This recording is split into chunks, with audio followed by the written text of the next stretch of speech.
在新疆伊犁州自驾游10天需要花多少钱？没错，这期视频呢就是我之前去伊犁州自驾游了10天的一个费用总结。我把我这次出行的所有费用呢都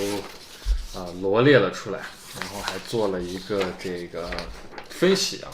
来给大家详细的讲解一下咱们的钱都花在了哪些地方啊。先给大家说一下我们这次自驾游的时间我们这次自驾游呢是从2021年的7月26日出发，一直玩到家是8月4号，26号出门，8月4号到家，算下来刚好是整整10天刚开始出门的时候是2个人，是我跟我们家女儿刘萌萌，然后第2天跟刘萌萌的妈妈会合，然后变成了3个人，然后第3天跟小姨子会合变成了4个人。这次出行的人员也是比较多的最终呢4个人在一起的时间是比较多的有7天的时间。那咱们就来看一下我们总共花费了多少钱在介绍这个费用之前呢，我先要来说一下我的这个游记的视频为什么更新的这么慢咱们这次行程是7月底出去的，那会儿正是3伏天最热的时候，咱们上山避暑了，然后回来的时候是8月4号，然后咱们的这个游记呢就一直拖更新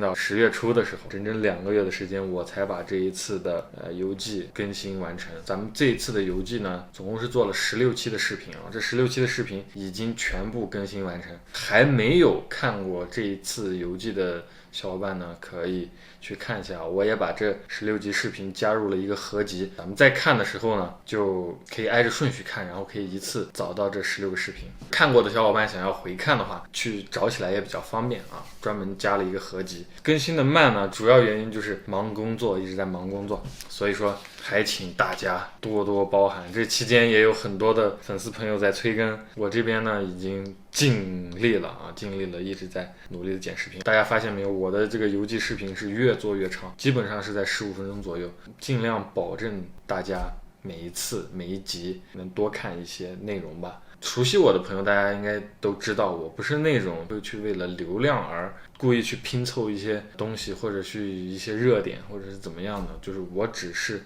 真实的记录我的游记生活，大概是这样的。咱们这次行程的总费用呢是5831块2毛2是这个数。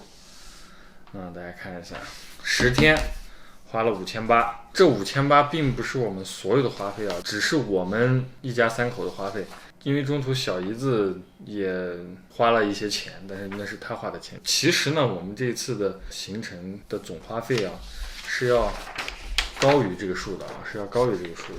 那么咱们接下来分析一下我把这次的费用总共分成了6大类吃住行购物玩乐，还有一个就是看病因为中途发生了一点小意外。那么占最大头的呢毫无意外就是吃了。老粉丝应该知道我每一次出去玩回来都会记一手详细的账，回来都会做一个分析。从以前的这个费用分析来看呢，这个吃每次都是我们占最大头的那咱们这次吃饭呢是占到了总费用的28%将近是1/3，总共花了1633块钱我出去玩呢，我通常都会去品尝当地美食就是吃一吃当地的一些好吃的。在吃这方面是比较舍得，大家可能看我视频比较久的人觉得我是一个美食博主因为我在家里也经常做美食，所以出去我也喜欢吃美食。咱们主要都吃了哪些比较有特点的东西呢？首先一个呢就是咱们在我出发之前呢，我买了一盒寿司花了128，就是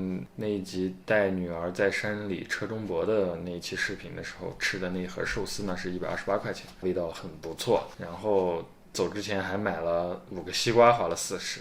然后就是在这个巩乃斯的这个营地，在那消费了一份大盘鸡，花了260这个价格是比较贵的因为相当于是景区消费大盘鸡260。正常情况下一份大盘鸡在市里面也就是120到180之间，但是这个就比较贵。然后哈萨克早餐是30。到了这个特克斯之后呢，咱们在这个美食街的夜市吃了一顿饭，花了130。然后一些零碎的乱七八糟的咱们就不说了，然后我们直接看这个比较有特点的吧。然后咱们在穷湖食台买肉花了130，买了一点点羊肉做了一顿抓饭，然后还买了不到1公斤的马肉花了84。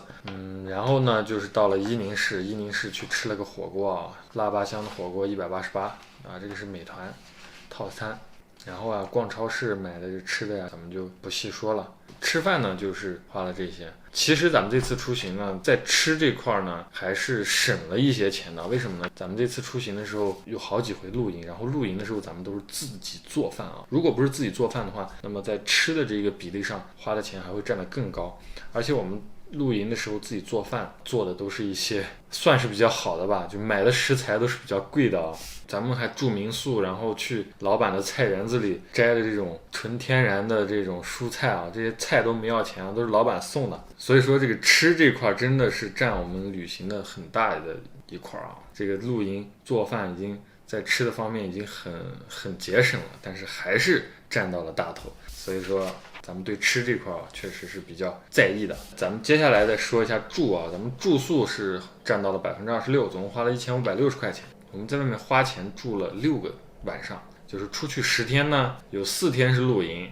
啊，有6天是住的酒店或民宿。那么平均每一天晚上就是260块钱，260块钱这个价格呢不算高了，我说实话。为什么呢？因为7、8月份是新疆伊犁州旅游的旺季，旺季的宾馆的均价都在350以上，就是最便宜的标间也得350以上。而且我们是4个人啊，我们4个人呢，我们通常会开一个3人间，因为有一个小孩嘛，所以3人间就够了。那为什么这个咱们的住宿会260呢？要低于市场价呢？有一个原因呢，就是我们没有住宾馆，我们住的是民宿。民宿的话有一个好处就是有那种大的房间，就是可以住很多人，但是它的价格比较低。还有一个原因呢，就是我们玩到旅行的后期的时候，7月底8月初的时候，新疆博乐州出现了疫情啊，新疆的这个疫情政策的这个收紧，导致了很多疆外游客不得不返回，这就导致了房价的大跌，就是没人住了一下，然后我们就刚好捡便宜了。我们后面去住酒店基本上都是老板求着你住，如果是正常情况下都是你求着老板住，所以说我们的住宿费因为这个原因而降了很多。那我们住的印象最深刻的呢，就是这个琼湖石台的毡房，然后还住了特克斯离街的民宿，特克斯孟布拉克村的民宿，还有昭苏灯塔知青点的民宿。这些民宿都非常的有当地的风情，然后每一个民宿都是带院子，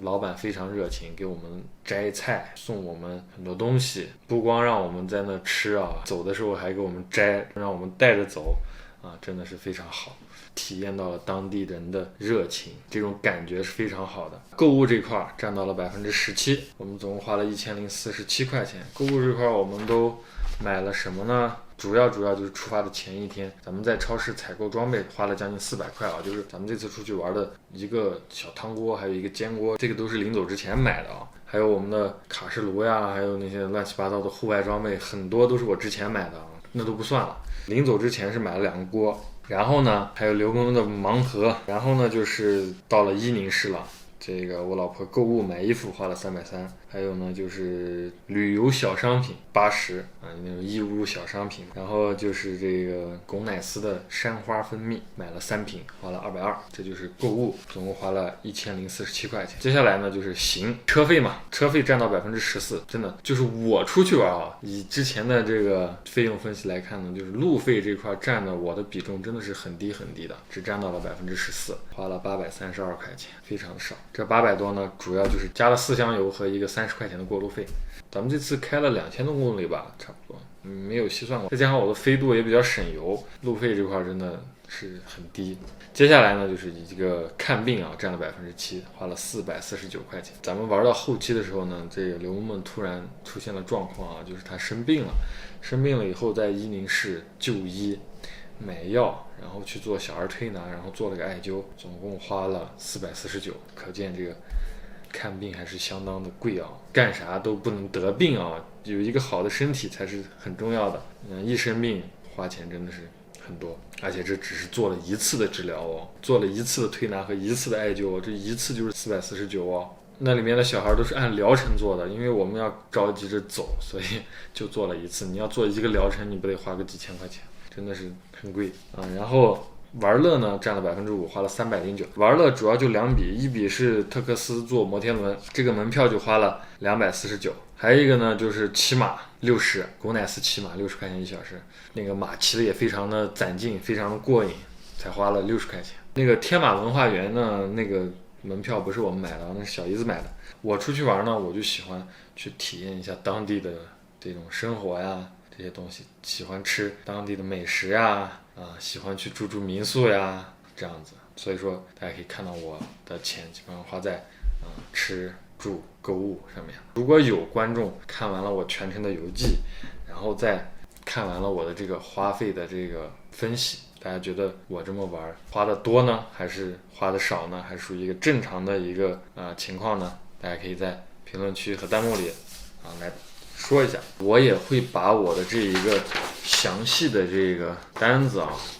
给大家来展示一下。大家想看细节的可以暂停一下看一下，因为这上面的细项也太多了，我就不一一念出来了。大家想看就自己暂停或者截个图。费用分析完了，咱们就说一下咱们这次自驾游回来一直到10月初，我这段时间都干了什么。回来的第一件事情呢，就是给我的车换了一个电瓶我这次出去玩，在山里露营的时候呢，第二天早上我的电瓶没电了。那并不是我没有关电器导致的没电，而是我的电瓶已经老化，因为我的车已经5年了，这5年没有换过电瓶，电瓶也该换了。我的车换了个电瓶，花了260块钱。换完电瓶之后感觉特别棒。